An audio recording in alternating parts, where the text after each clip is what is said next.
ঢাকার সবচেয়ে ব্যস্ত, বিশৃঙ্খল আর সবচেয়ে আলোচিত এলাকাগুলোর একটি গুলিস্তান। কিন্তু কেন? একসময় আধুনিক বাণিজ্যিক কেন্দ্র হিসেবে গড়ে উঠেছিল গুলিস্তান। আজ এটি দেশের অন্যতম বৃহৎ পাইকারি ও খুচরা ব্যবসা কেন্দ্র। প্রতিদিন হাজার হাজার বাস, লাখো যাত্রী আর অসংখ্য ক্রেতা এই এলাকায় আসেন। ঢাকার বিভিন্ন প্রান্তের সঙ্গে যোগাযোগের অন্যতম কেন্দ্রীয় এটি। অতিরিক্ত জনসমাগম, ফুটপাত দখল, অব্যবস্থাপনা আর অনিয়ন্ত্রিত যানবাহনের কারণে গুলিস্তানে সৃষ্টি হয় নিত্যদিনের বিশৃঙ্খলা। ফলে কয়েক মিনিটের পথ পাড়ি দিতেও লেগে যায় দীর্ঘ সময়। জাতীয় মসজিদ, বাইতুল মোকাররম, স্টেডিয়াম, মার্কেট সহ গুরুত্বপূর্ণ স্থাপনাগুলোর অবস্থানও এই এলাকাকে আরও গুরুত্বপূর্ণ করে তুলেছে।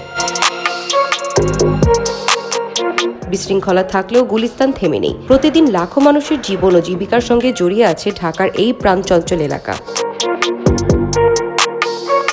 এটাই গুলিস্তান। কেউ বলে বিশৃঙ্খলার রাজধানী, কেউ বলে জীবিকার রাজধানী। এমন আরও গল্প জানতে থাকুন অবজারভারের সঙ্গে।